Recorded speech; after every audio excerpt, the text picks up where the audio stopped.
Hello, William. How are you doing today?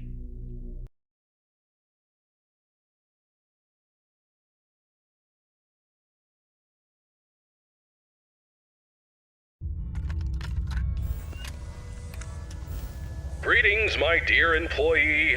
Congratulations on making it to night 3.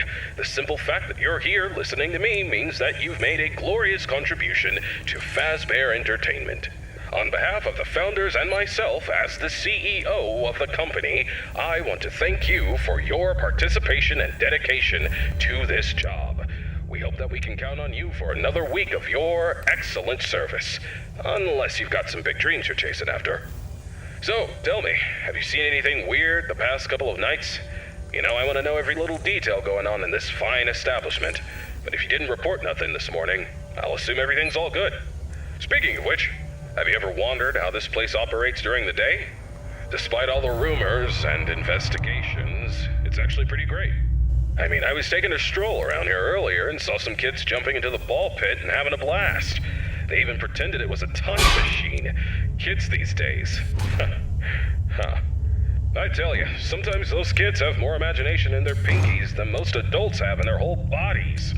It's a shame we lose that spark as we get older. But hey, that's what Fazbear Entertainment is all about. Bringing a little magic back into our lives, right? And you're a crucial part of making that happen, so keep up the good work. Actually, I have a little something for you in case you're interested in earning an additional $20. We're recording some lines for the instruction tapes regarding the spring lock technology, and I think you'd be perfect for the job. You got a great voice, kid. All you have to do is read some text into a recording machine, and I'll make sure you're compensated for your time. You don't gotta learn nothing fancy, just be the voice on the tapes. We want to send them to every pizzeria that uses new spring lock costumes. How cool is that? Alright, you'll meet our new assistant. Her name is Karen. She's going to tell you exactly what to do. Great then. Keep up the good work and keep on keeping on. Until next time, stay safe and don't forget to check those cameras. I'll talk to you soon.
Hello, William.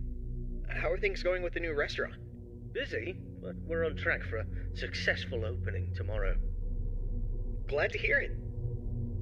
And have you taken all the necessary safety measures? Of course, I don't need anyone telling me how to run my business.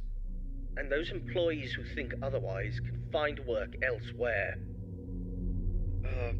Understood. And what about your family? How's everyone doing? Elizabeth has been with me at work for the past few days. But as for Michael and Evan, they've been influenced by their mother's lies. Michael is too busy being a typical rebellious teenager, and Evan is just a young child who doesn't understand the situation.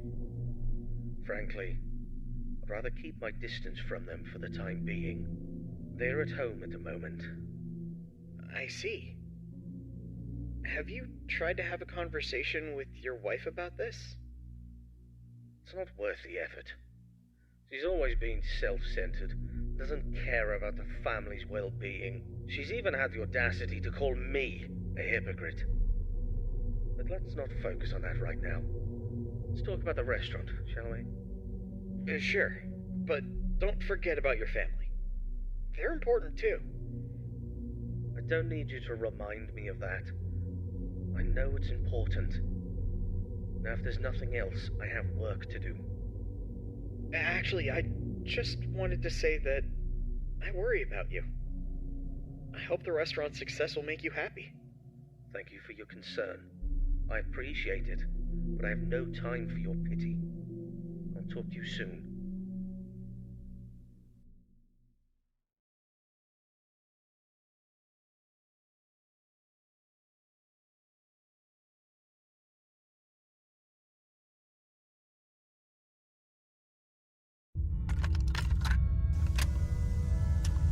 Greetings, Night Guard.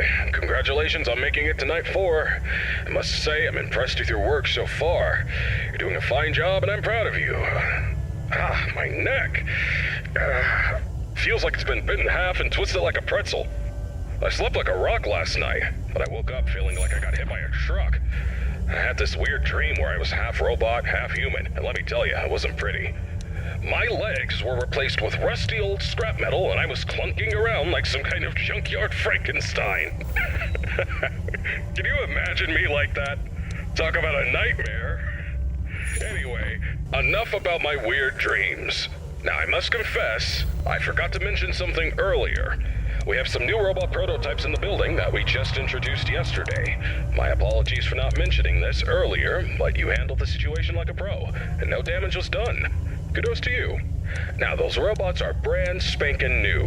They haven't even had their first oil change yet. They require some more work before they're ready for prime time. And to be honest, they're giving me the heebie-jeebies, especially that new bunny one.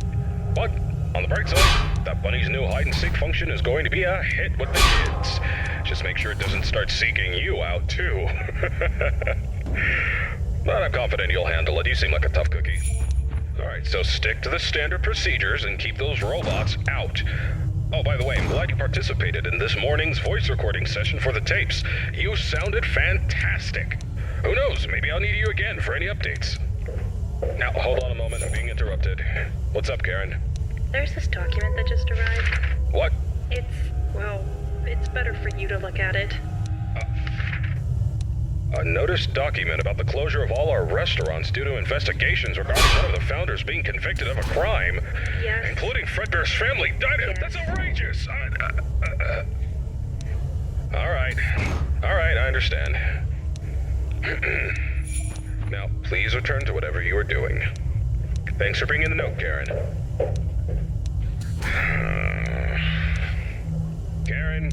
Karen. She's always trying to